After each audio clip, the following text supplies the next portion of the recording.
अगर आप एक आईटीआई छात्र हैं और आईटीआई परीक्षा देना है आपको, तैयारी आपकी अधूरी है, तो ऐसे में आप ग्लोबल आईटीआई का मोबाइल ऐप डाउनलोड कर सकते हैं। वहाँ पर जो क्लासरूम लेक्चर्स हैं वो आपको मिल सकते हैं, यानी यूँ कहा जाए आपका मोबाइल फ़ोन एक क्लासरूम की तरह काम करेगा, अगर आप कोर्सेज़ जॉइन करते हो छोटी-सी फीस देकर। उसके अलावा कोई भी गवर्नमेंट सेक्टर की वैकेंसी हो या फिर बात करें आईटीआई से जुड़ी कोई अपडेट चाहिए आपको, उसके अलावा पीडीएफ चाहिए, टेस्ट सीरीज चाहिए और सब कुछ फ्री ग्लोबल आईटीआई की वेबसाइट पर उपलब्ध है।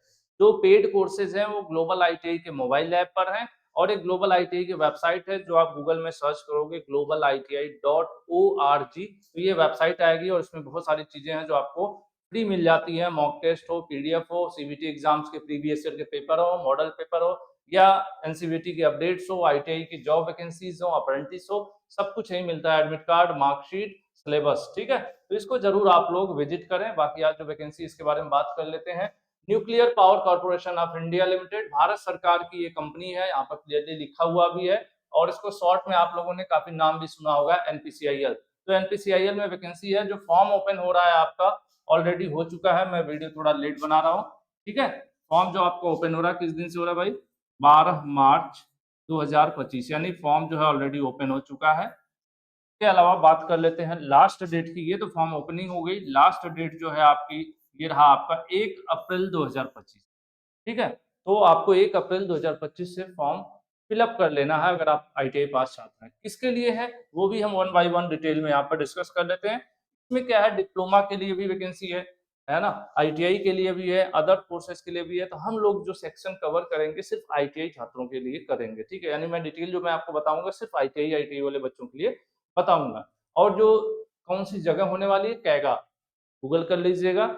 जैसे अलग अलग लोकेशन पे इनके प्लांट होते हैं या जो इंडस्ट्रीज होती हैं जगह जगह होती हैं, तो जो कौन सा कैगा लोकेशन के लिए फिलहाल में भर्ती है, लेकिन ये भविष्य में चाहेंगे तो आपको अपने अलग अलग इंस्टीट्यूशंस में ट्रांसफर भी कर सकते हैं, लेकिन पहली पोस्टिंग आपको यहाँ पर मिलने वाली है। चलिए आगे बढ़ते हैं। ये हो गया जो वैकेंसीज है ना, वैकेंसीज के यहाँ पे ब्रेकआउट इन्होंने किया कि भाई किसमें कितनी वैकेंसी है। तो अलग अलग सेक्टर है यहाँ पर, अगर आप देखोगे तो ये जो कैटेगरी 2 है, ठीक है, यहाँ पे लिखा है ना category second technician, ST technician, इस तरह से जो लिखा हुआ है ना, यही है यहाँ पर। अब ग्रुप कौन सा है ध्यान रखें। ग्रुप क्यों बता रहा हूँ, क्योंकि अभी आपको पता चलेगा आगे डिटेल में, कई जगहों पर ग्रुप सी बोला जाएगा। तो ग्रुप सी मतलब आईटीआई पास जो वैकेंसी है आईटीआई पास छात्रों के लिए वो ग्रुप सी के अंतर्गत आने वाली है। टोटल सीटों की संख्या कितने वाली है, यहाँ पर देखिए 226 टोटल सीटों की संख्या है अलग अलग ट्रेड्स को मिलाकर। तो ये वाली कैटेगरी है आपकी 3 नंबर पर जो है, क्योंकि ये फॉर्म मैं ऑलरेडी आपके साथ शेयर कर दूंगा ग्लोबल आईटीआई की वेबसाइट से। ग्लोबल आईटीआई के टेलीग्राम ग्रुप में भी ये पीडीएफ मैं आपको दे दूंगा, हिंदी में भी है, इसको आप अच्छे से पढ़ लीजिएगा फॉर्म को भरने से पहले। बाकी जो इंपॉर्टेंट है वो चीजें मैं आपको बता दूं। ये वाला जो है आईटीआई पास के लिए 226 सीटें हैं। अब आगे बढ़ते हैं। यहाँ पर देखिए ट्रेड की बात कर ले तो यहाँ पर टोटल देखिए electrician, fitter, electronic mechanic, instrument mechanic, machinist, turner, draftsman civil, draftsman mechanical, इस तरह से सीटों की संख्या दिया हुआ है। उसके अलावा यहाँ पर देखिए, यहाँ पर भी लिखा हो ना टेक्नीशियन, टेक्नीशियन कैटेगरी सेकंड, तो ये आईटीआई वाली सीटों का ब्यौरा है, ठीक है। चलिए यानी डिटेल है। उसके बाद आगे बढ़ते हैं।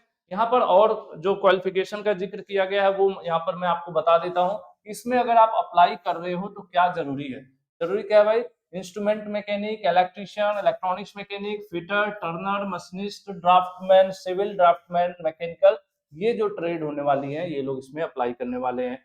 दूसरी चीज यहाँ पर इन्होंने कहा है कि जो 10th है, 10th में मिनिमम आपके 50% होने चाहिए।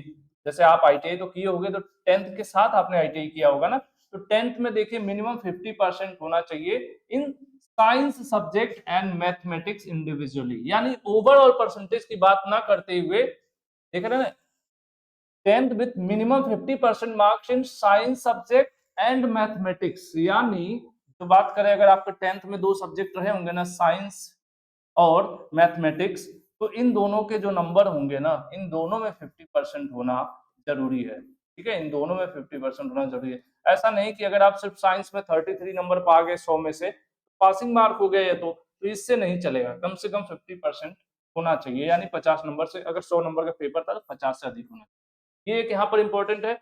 दूसरा, आईटीआई जो है आपकी 2 वर्ष की होनी चाहिए, ठीक है। अगर किसी की आईटीआई ऐसी है जो 2 वर्ष से कम की है तो उसको 1 साल का क्या चाहिए होगा, उसको 1 साल का एक्सपीरियंस लगाना पड़ेगा, लेकिन किसके लिए? जिनकी आईटीआई 1 ईयर की है। अगर 1 ईयर की आईटीआई है तब आपको 1 ईयर का एक्सपीरियंस भी चाहिए होगा। लेकिन अगर आपकी आईटीआई का ड्यूरेशन यानी कितने वर्ष का आईटीआई है 2 ईयर का है, तब कोई एक्सपीरियंस नहीं चाहिए होगा। ठीक है? कोशिश कर रहा हूँ मैं आपको छोटी-छोटी लेकिन मोटी बातें जिसको कहते हैं बारीक से बता देना, तो वही कोशिश है बता रहा हूँ मैं आपको। उसके बाद देखिए यहाँ पर आ जाइए, यही है आपका आईटीआई वाली सीट, ठीक है?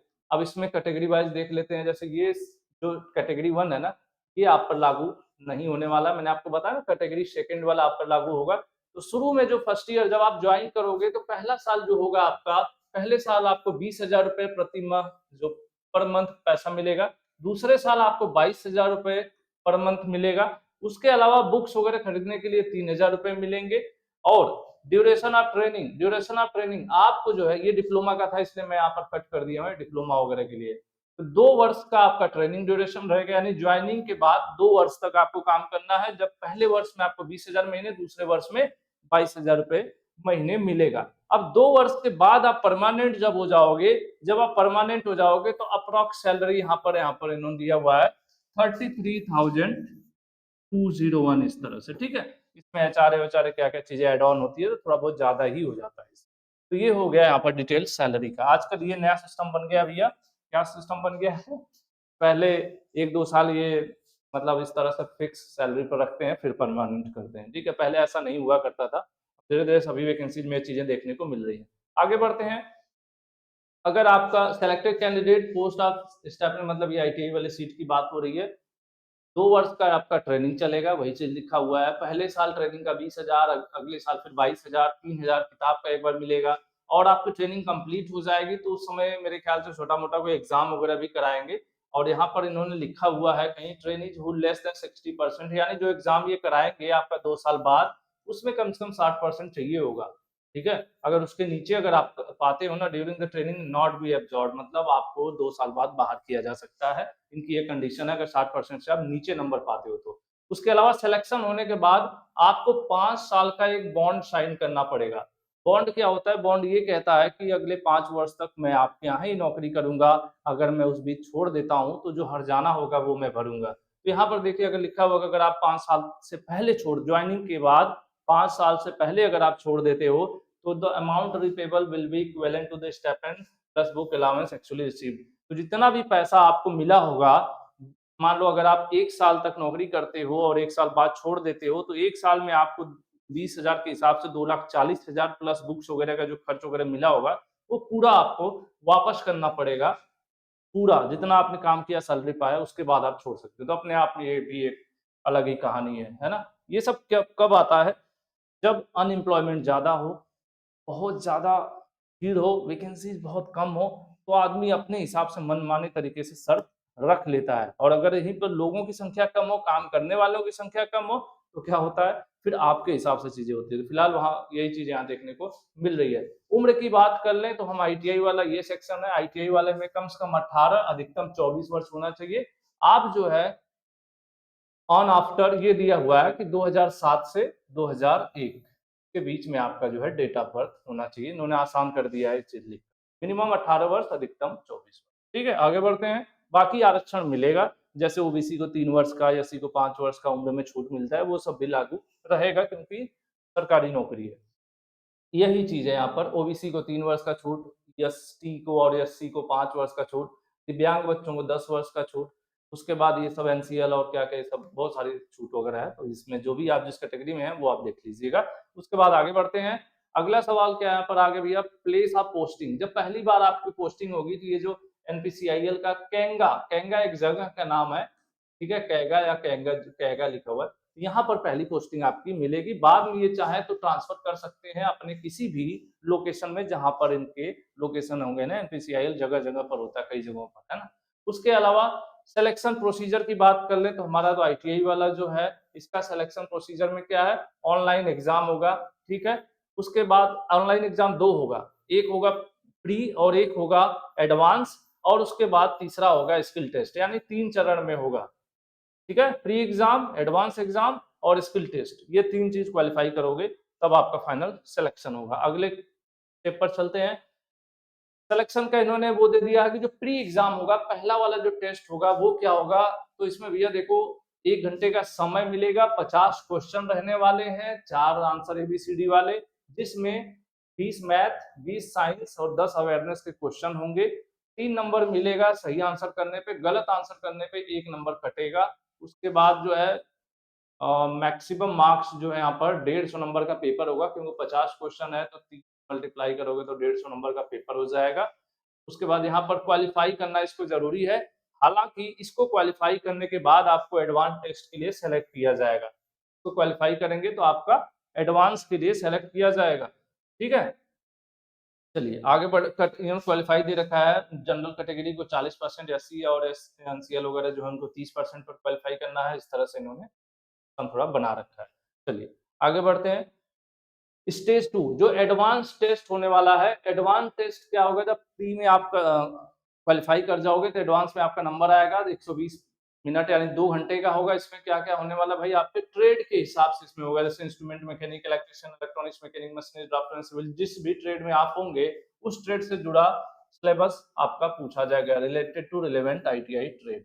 ठीक है, यहाँ पर क्लियरली इन्होंने लिखा हुआ है।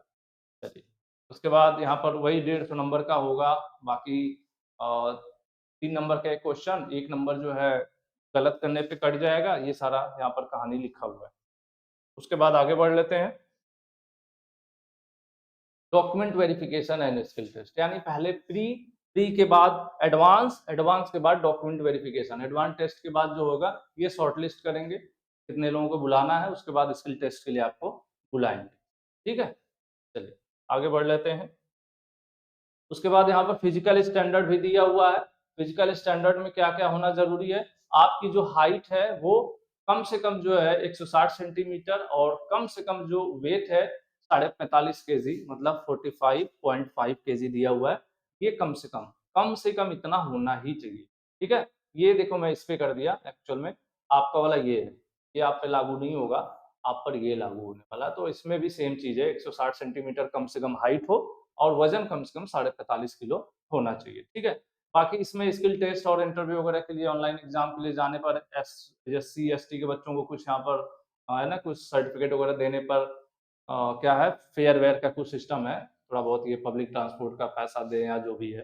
ठीक है, तो इसको आप लोग पढ़ लीजिएगा, मैं हिंदी में शेयर कर दूंगा ग्लोबल आईटीआई के टेलीग्राम ग्रुप में। अप्लाई करने के लिए npcil careers.co.in या फिर आप ग्लोबल आईटीआई के वेबसाइट पर भी जा सकते हैं, globaliti.org।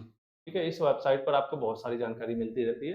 तो इस वेबसाइट, ये इनकी ऑफिशियल वेबसाइट है npcil careers.co.in। यहाँ पर आपको आवेदन करना है और कोई भी डॉक्यूमेंट कुछ भेजना नहीं है, हार्ड कॉपी या प्रिंट आउट नहीं भेजना है, टोटली ऑनलाइन आवेदन ये होने वाला है। क्या है, 12 मार्च से ऑलरेडी खुल चुका है और इसका लास्ट डेट 1 अप्रैल 2025 होने वाला है। ये आपके इंपॉर्टेंट डेट्स होंगे। बाकी फी की बात कर ले तो यहाँ पर देखिए ग्रुप सी लिखा हुआ है ना, 100 रुपए फीस होने वाली है ग्रुप सी के लिए। ठीक है, ग्रुप सी मैंने शुरू शुरू में आपको बताया था। ग्रुप बी के लिए 150 है। तो ग्रुप बी किसका है, डिप्लोमा पॉलिटेक्निक वाली जो अदर कोर्सेज थी, आईटीआई वाली ग्रुप सी में आएंगे। और जो जनरल के बच्चे होंगे, ईडब्ल्यूएस के होंगे और ओबीसी के बच्चे होंगे, इन 3 कैटेगरी के बच्चों को 100 रुपए की फी देनी पड़ेगा। और फीमेल अप्लीकेंट है, महिला कैंडिडेट हो या एससी एसटी या दिव्यांग बच्चे हों या एक्स सर्विस मैन वगैरह हो, इस तरह से, तो इन लोगों को जो है 0 फी है, मतलब इन लोगों को पैसा नहीं देना।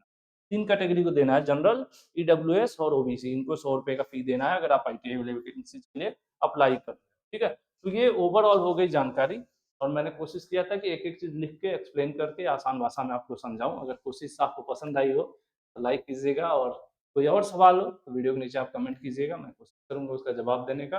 बाकी इस तरह के सभी updates, news, notification, apprentice, ITI classes, competitive classes, A to Z सब मिलता है ग्लोबल आईटीआई यूट्यूब चैनल पर। परिवार की संख्या काफ़ी है और इसको और काफ़ी बड़ा बना सकते हैं आप सहयोग अपना कर। आज के लिए इतना ही। चैनल को सब्सक्राइब जरूर कीजिएगा अगर वीडियो पसंद आती है। Thank you.